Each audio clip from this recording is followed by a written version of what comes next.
Trillions of dollars could soon be flowing into XRP and HBAR, and it's all thanks to Citibank's big plans for the future of finance. You see, Citibank has its eyes set on something called asset tokenization, and if they pull it off, it could mean a whole lot of new money pouring into digital assets like XRP and HBAR. Citibank's plans. Now, if you're not familiar with the term tokenization, it's essentially the process of converting the rights to an asset into a digital token that can be traded, transferred, and managed on a blockchain. So why is this such a big deal? Well, Citibank believes that by tokenizing real-world assets like commodities, real estate, and even financial instruments, they can unlock a whole new level of liquidity and efficiency in the global financial system. And the cryptocurrencies that are particularly well-suited for this task, none other than XRP and HBAR. I mean, the smart contract-driven processes that power these two cryptocurrencies are literally designed to solve many of the issues that banks and other financial institutions have traditionally faced when it comes to managing and transferring assets. Things like settlement times, counterparty risk, and regulatory compliance. XRP and HBAR have the potential to address all of these challenges and more. XRP and HBAR are already being used by some of the biggest players in the financial industry, and Citibank's announcement is just the latest example of how they're gaining traction. You know, XRP has been around since 2012, and it was originally designed to help banks and financial institutions make cross-border payments more efficiently. And it's been working. XRP is already being used by over 200 financial institutions around the world, including big names like MoneyGram, Western Union, and American Express. By using these cryptocurrencies as the underlying technology for their tokenization platform, Citibank believes they can offer their clients a more secure, transparent, and efficient way to manage their assets. For example, let's say you're a real estate investor who owns a portfolio of properties worth $10 million. With Citibank's tokenization platform, you could tokenize those properties and sell fractionalized ownership to other investors. This would allow you to unlock the value of your assets without having to sell them outright. And it would also give other investors a way to get exposure to the real estate market without having to buy entire properties. Apart from just real estate, Citibank believes that almost any type of asset can be tokenized, from fine art to vintage cars to rare whiskeys. In fact, they've already partnered with a company called Everledger to tokenize diamonds, and they're working with another firm called Navara to tokenize bonds. The trillion-dollar opportunity. Citibank estimates that the total value of the world's real-world assets is somewhere in the range of 280 trillion. That's a huge number. It's like if every person on the planet chipped in a cool $35,000, we'd have enough to buy the whole shebang. But I digress. The point is, this represents a massive potential market for asset tokenization. Just imagine the impact this could have on the portfolios of banks and other financial institutions.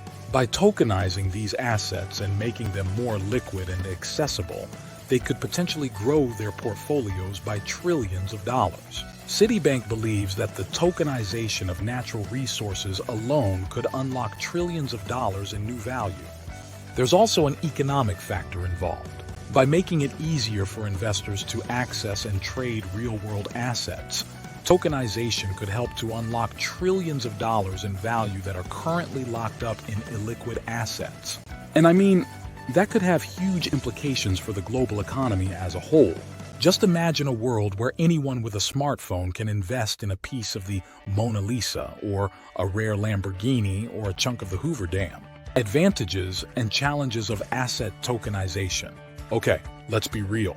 As exciting as all of this sounds, we can't ignore the fact that asset tokenization isn't without its challenges. One of the biggest hurdles is the issue of legal compliance. Tokenizing real-world assets means navigating a complex web of regulations and jurisdictions and ensuring that everything is done in a way that's compliant with the law.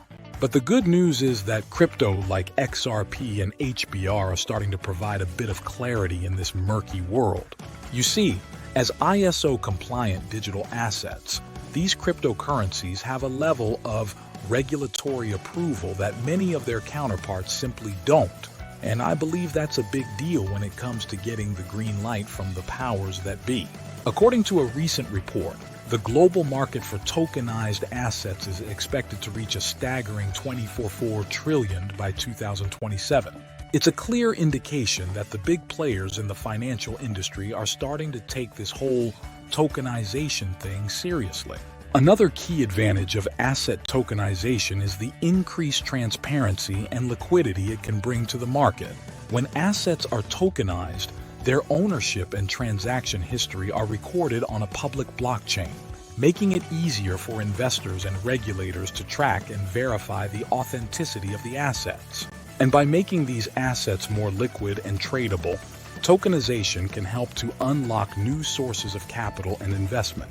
Imagine being able to buy and sell fractions of a rare work of art or a piece of commercial real estate with just a few taps on your smartphone.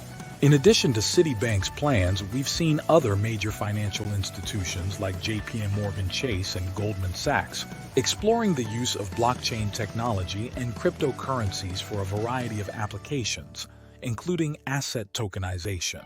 In fact, just last month, JP announced that it had successfully completed a pilot program for tokenizing collateralized loan obligations, with plans to expand the program in the near future. The price of XRP has risen by over 50% in the past year, while HBAR has seen a staggering 80% increase. And a big part of that growth can be attributed to the increasing adoption of these crypto by major financial institutions. Of course, there are still some kinks that need to be worked out. For example, what happens if there's a dispute over the ownership of a tokenized asset? How do you ensure that the digital tokens are truly representative of the underlying asset?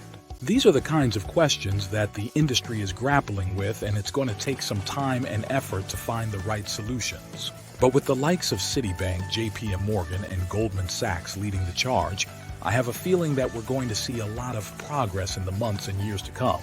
Future of XRP and HBAR. So, what does all of this mean for the future of XRP and HBAR? Well, if Citibank and other major banks are successful in their efforts to tokenize real-world assets using these cryptos, it could lead to a massive influx of institutional capital and adoption. Analysts are already predicting that the volume of transactions involving tokenized assets could reach into the trillions of dollars in the coming years. And if XRP and HBAR are able to position themselves as the go-to crypto for this type of activity, it could mean a huge boost in their value and widespread adoption. Now, naturally, a question arises. If Citibank and other big banks are jumping on the tokenization bandwagon, doesn't that mean XRP and HBAR are guaranteed to see trillions of dollars in transaction volume in the coming years? Well, I hate to burst your bubble, but it's not quite that simple. While the potential is certainly there, I accept that the road to widespread adoption and institutional integration is still paved with a few speed bumps and potholes. And let's not forget about the good old regulatory hurdles that these crypto need to clear before they can really start flexing their financial muscles. There's always the risk of SEC intervention or shareholder backlash. The way I see it, if Citibank and other major players in the financial industry are willing to bet big on XRP and HBAR, that's a pretty good sign that these crypto have a bright future ahead of them. Well, not just for them, for the entire cryptocurrency ecosystem. The reality check here is we're still in the early stages of this whole tokenization revolution, and there's a lot of work to be done when it comes to establishing clear and consistent guidelines. But as I mentioned earlier, XRP and HBAR are designed to be ISO compliant, which means they've already jumped through a lot of the regulatory hoops that other cryptocurrencies are still struggling with. The real value of XRP and HBAR lies in their ability to provide the kind of regulatory clarity and technical capabilities that banks and other financial institutions need in order to feel confident in their use of blockchain technology. And that's a wrap. So what do you think about Citibank's plans? Are you bullish on XRP and HBAR? What other cryptocurrencies do you think could play a role in the future of asset tokenization? Drop your thoughts, opinions, and predictions in the comments below. Before you go, don't forget to check out our recent video on BRICS considering XRP. what this means for the future of global payments. Make sure you hit that subscribe button and press the bell icon. Thanks for watching.